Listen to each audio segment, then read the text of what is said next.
Assalamualaikum, nama saya Muhammad Farid Imran bin Muhammad Zulkarnain, nombor matrik 03 DPR 21F 1035. Nama saya Muhammad Akil bin Zaim, nombor matrik 03 DPR 21F1096. Nama saya Muhammad Arif Haikal bin Abu Talib dari kelas DPR 4C, nombor matrik 03 DPR 21F 1093. Saya Aizat Nazmi bin Azman dan nombor matrik saya 03 DPR 21F 1071. Nama saya Muhammad Iskandar Zulkarnain bin Muhammad Zaiha, nombor matrik 03 DPR 21F 1012.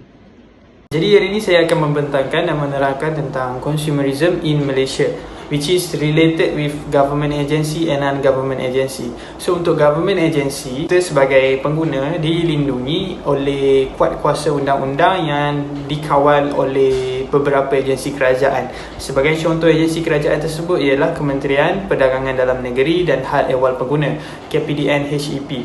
Tanggungjawab dalam menangani pelbagai aspek berkaitan hak-hak pengguna yang ada di Malaysia. Sebagai contoh, mereka bertugas dalam menyiasat dan mengambil tindakan terhadap amalan perdagangan yang tidak adil dilakukan oleh sesebuah syarikat. Dan selain itu, mereka juga bertanggungjawab dalam mengambil tindakan berkaitan iklan yang mengelirukan. Contohnya berlakunya penipuan ke atas pengiklanan dengan tujuan untuk menarik pengguna.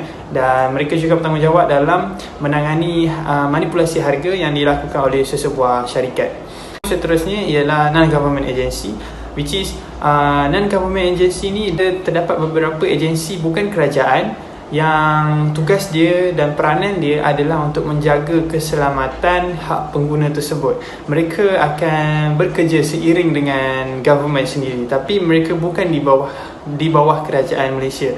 Sebagai contoh, untuk non-government agency ini adalah Persatuan Pengguna Islam Malaysia, PPIM. PPIM ini bertugas dan bertanggungjawab dalam fokus untuk melindungi hak-hak pelanggan pengguna Muslim yang ada dekat Malaysia. Jap. Ya? Tadi kan aku beli minyak sekilo. Harga dia RM13. Mahalnya. Ya. Ya, sepatutnya harga yang ditawarkan oleh kerajaan sepatutnya RM9 kupang Untuk sekilo. untuk sekilo. Uish, mahal ni. Lepas tu, sebab kau kena scam dengan kedai tadi, kita kena buat report dekat KPDN HEP. Ni macam website yang telah ditunjukkan. Ini merujuk kepada harga-harga yang telah ditawarkan lah. Mahal ni. Mahal.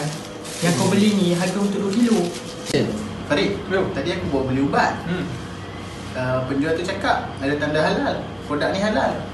Tu bila aku tengok tak ada pun logo halal. Lepas tu bila aku tengok bahan-bahan ni pun ada yang meragukan. Tak apa. Kalau tak ada tanda halal ataupun melibatkan halal haram ni, kita boleh report dekat pihak PPIN. So dekat PPIN ni, dia bukan under kerajaan, tapi dia sama je macam kerajaan. Portal untuk aduan, dia jaga hak-hak pengguna. Faktor influencing the development of consumerism. Faktor yang pertama adalah ineffective system. Ineffective system ni merupakan sistem yang tidak cekap, sistem yang gagal, terutamanya dalam konteks kepenggunaan. Ia juga merujuk kepada sistem yang tidak berkesan untuk melindungi dan mempromosikan kepentingan pengguna. Beli tiket lah. Kau beli tiket apa? Tiket Asia. Janganlah beli tiket Air-Asia. Kau tak tahu lagi ke Air-Asia tu pernah bocorkan maklumat pengguna? Sedia? Iya. Bahaya tu. Betul tu. Faktor yang kedua adalah poor product quality ataupun kualiti produk yang kurang.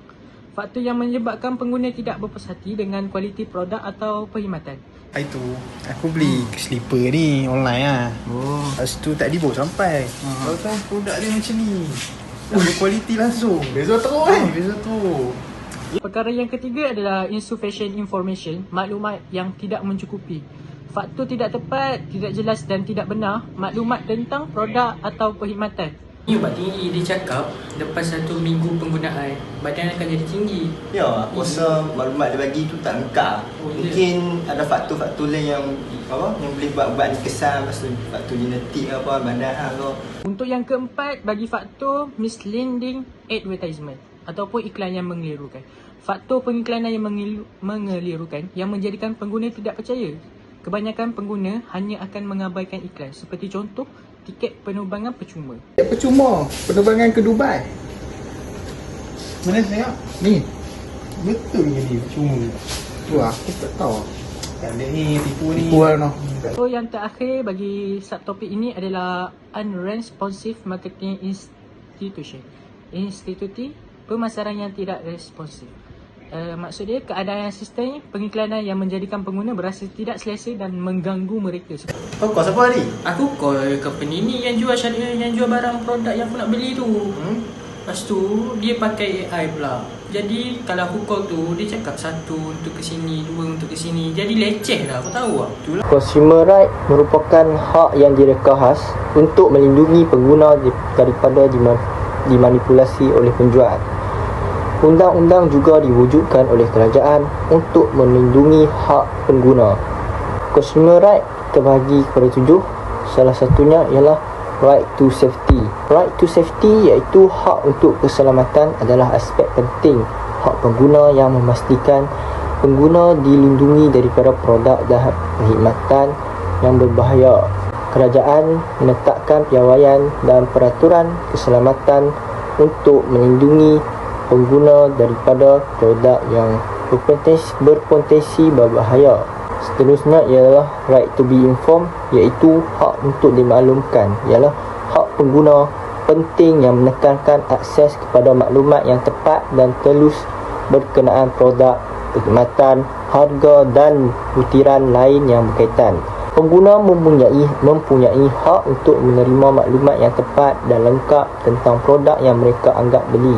Ini termasuk butiran seperti ramuan, bahan yang digunakan, proses pembuatan, potensi risiko atau kesan sampingan dan sebarang langkah berjaga-jaga yang perlu. Seterusnya ialah right to choose. Right to choose adalah hak untuk memilih dalam hak pengguna merujuk kepada kebebasan pengguna untuk membuat keputusan berdasarkan pilihan. Sebagai contoh, apabila membeli telefon bimbit, pengguna boleh membandingkan jenama, model, ciri dan harga yang berbeza untuk memilih telefon yang sesuai dengan keperluan mereka. Saya ingin menerangkan poin keempat pada bahagian consumer right, iaitu right to be heard. Hak pengguna untuk didengari adalah aspek penting dalam perlindungan pengguna yang memastikan pengguna mempunyai peluang untuk menyuarakan pendapat, kebimbangan dan aduan mereka tentang produk atau perkhidmatan yang telah mereka beli. Sebagai contoh, pengguna membeli telefon pintar baru daripada jenama terkenal. Selepas beberapa minggu penggunaan, pengguna menyedari bahawa hayat bateri adalah jauh lebih pendek daripada yang diiklankan. Dalam keadaan ini, pengguna menggunakan hak mereka untuk didengari dengan mengambil langkah hubungi sokongan pelanggan jenama untuk melaporkan isu tersebut dan menyatakan ketidakpuasan hati mereka terhadap produk. Terusnya iaitu right to consumer education, ialah aspek asas perlindungan pengguna yang memastikan pengguna mempunyai akses kepada maklumat dan pengetahuan yang diperlukan untuk membuat keputusan termaklum tentang produk dan perkhidmatan yang mereka beli. Hak ini memberi kuasa kepada pengguna untuk memahami dan hak tanggungjawab mereka, mengenali potensi risiko dan membuat pilihan yang selaras dengan keperluan dan pilihan mereka. Poin seterusnya ialah right to recourse and redress, di mana tingkah laku pengguna merujuk kepada tindakan, keputusan dan tingkah laku yang ditunjukkan oleh individu atau isi rumah berkaitan dengan memperoleh, menggunakan dan melupuskan produk dan perkhidmatan. Satu aspek tingkah laku pengguna ialah hak untuk mendapatkan bantuan dan penyelesaian yang melibatkan mencari penyelesaian dan pampasan untuk sebarang isu atau rungutan yang berkaitan dengan produk atau perkhidmatan yang dibeli. Hak untuk mendapatkan bantuan dan ganti rugi memastikan bahawa pengguna mempunyai keupayaan untuk menangani masalah dan mendapatkan remedi yang sesuai daripada penjual, pembekal, perkhidmatan atau penghilang. Ia bertujuan untuk melindungi pengguna daripada amalan tidak adil, produk yang rosak, maklumat yang mengelirukan atau perkhidmatan yang tidak memuaskan. Seterusnya saya akan sambung kepada marketer responsibility to consumer. Definitionnya adalah a marketer responsibility to the consumer refer to the ethical and professional obligation that marketer have when engaging with consumer in the process of promoting and selling product or service. Next adalah is involve conducting marketing activities in a manner that respect and protect the interest, right and well-being of consumer. Marketer responsibility ni dia terdapat 5 types, iaitu Consumer Advisory Board. Consumer Advisory Board is entitled established to provide guidance, advice and recommendation to organisation regarding consumer issue. The primary purpose of a Consumer Advisory Board is to ensure that the interest and perspective of consumer are taken into account in decision making process. Next is Consumer Bureau. Consumer Bureau is a government agency that specially designed to protect to consumer right.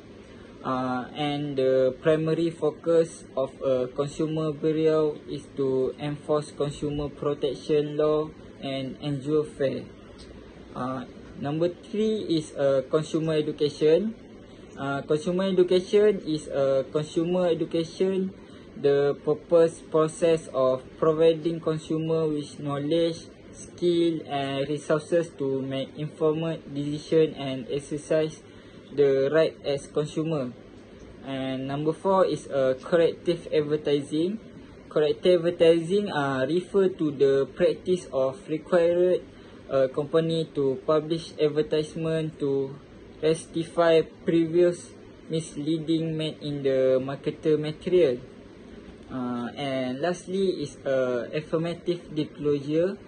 Affirmative disclosure refer to the practice of providing clear information to consumer regarding specific terms, conditions or risks associated with a product service. And affirmative disclosure is a requires business to disclose important detail that may affect consumer decision making process.